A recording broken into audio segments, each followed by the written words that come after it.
Voilà bien une pierre qui a fait fantasmer des générations d'érudits en quête d'une explication toujours plus fantasque.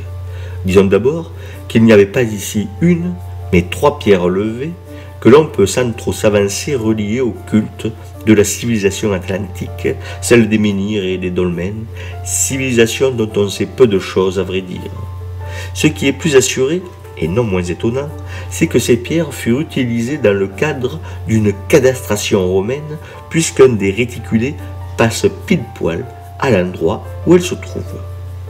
Le fait est étonnant en soi, et l'on se demande bien pourquoi une cadastration des environs d'Uzès ait pu prendre pour point nodal un tel ensemble religieux qui n'est sans doute pas majeur. On sait que des limites communales reprennent la centuriation romaine, mais le phénomène est consécutif à la cadastration. Il ne l'anticipe pas, il se moule dans les limites fixées, au préalable.